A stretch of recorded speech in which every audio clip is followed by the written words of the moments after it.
बोलिए चैतन्य महाप्रभु की जय। आइए भैया अपन लोग थोड़ा नीति शास्त्र का अध्ययन करते हैं। आज का चैप्टर है महाराज युधिष्ठिर के जीवन में आदर्श नीति की शिक्षा। आदर्श जीवन होना चाहिए। जैसे अपन लोग नहीं कहते कि सादा जीवन उच्च विचार, जीवन बड़ा साधारण रखो, विचार अच्छे ऊंचे रखो। तो महाराज युधिष्ठिर के संबंध में यह कहना युक्त होगा कि संसार में उनका जीवन महान आदर्श था। तभी तो भगवान भी प्रणाम करते थे, श्री कृष्ण बड़े भैया कहते थे। तो इस जिस प्रकार त्रेता युग में साक्षात मर्यादा पुरुषोत्तम भगवान रामचंद्र जी धर्म पालन में परम आदर्श थे।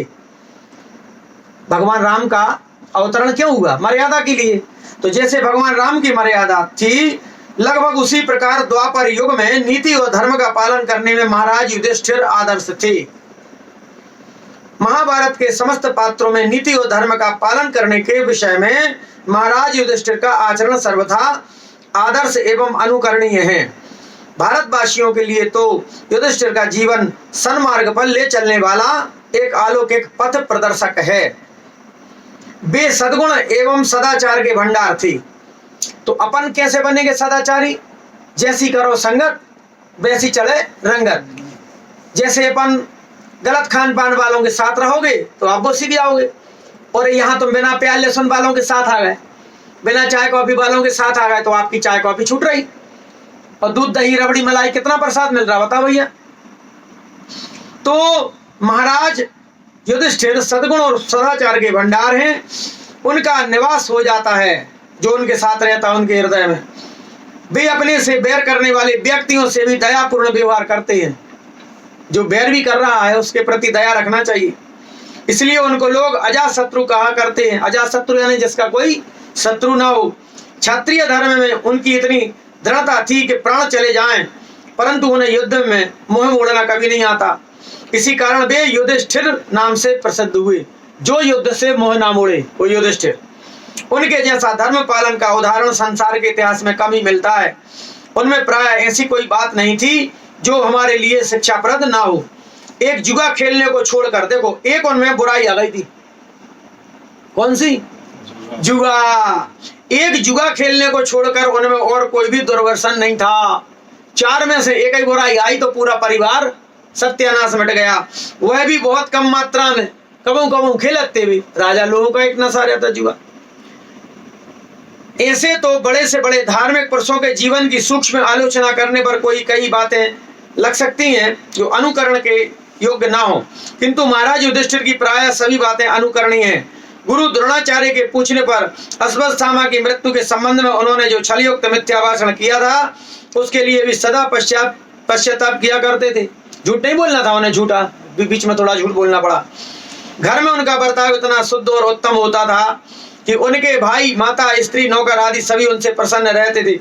इतना ही नहीं, वे जिस देश में निवास करते थे वहां की सारी प्रजा उनके अच्छे व्यवहार को श्रद्धा और पूज्य भाव से देखा करती थी। ब्राह्मण और साधु समाज तो उनके विनम्र एवं मधुर स्वभाव को देखकर सदा ही उन पर मुग्ध रहा करता था। तात्पर्य यह है कि महाराज युधिष्ठिर एक बड़े भारी सद्गुण संपन्न सदाचारी स्वार्थ त्यागी, कभी स्वार्थ नहीं होना चाहिए। अब कभी कभी बुरा नहीं मानना, अभी तो अपन लोग हैं स्वार्थी हैं। सबसे बड़े स्वार्थी तो वहीं बैठे। जब हमें अपने गुरु महाराज जी मिले तो गुरु महाराज जी के पास हम गए तो सबसे पहले संत लोग क्या करते हैं? अच्छी प्रसादी करवाते। अब भैया हमारी स्थिति उस समय गरीबी में थी। हमारी माता जी घर में कभी मालपुआ बने नहीं है। और जैसे ही महाराज जी के पास गए, क्यों प्रसाद पाओगे? अपन ने सूची भुजिया पेड़ा मिले, हाँ महाराज जी पाएंगे। कहले बैठो।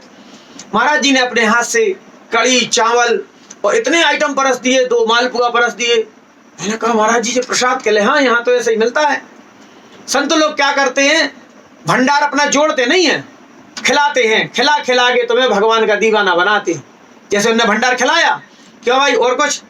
महाराज जी आनंद आ गया। हाँ तो एक काम करना, प्रसाद पा लिया, शाम को समय है।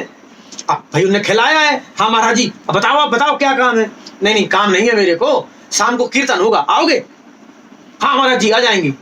सुनो उसमें भी प्रसाद मिलेगा। महाराज जी क्या मिले?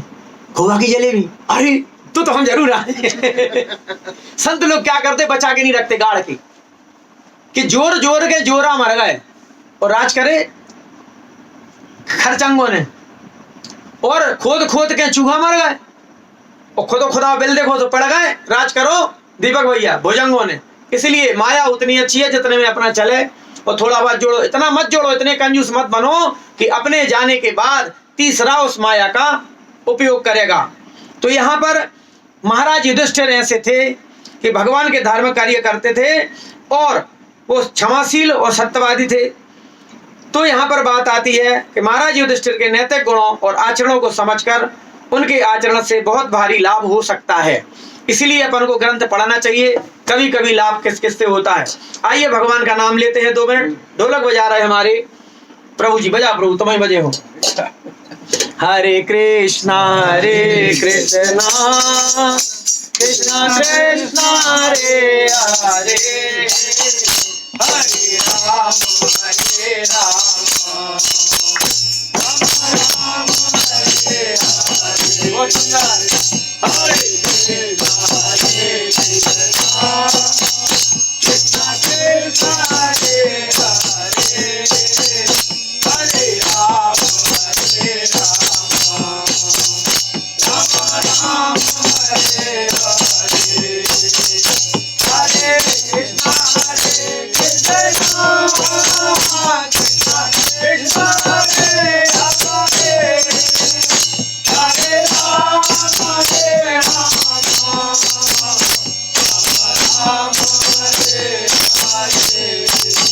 निताई बोल हरि हरि बोल, हरि बोल हरि हरि बोल, हरि बोल हरि हरि बोल, हरि बोल हरि हरि बोल, हरि बोल हरि बोल, हरि बोल हरि बोल, और हरि बोल हरि बोल, हरि बोल हरि बोल।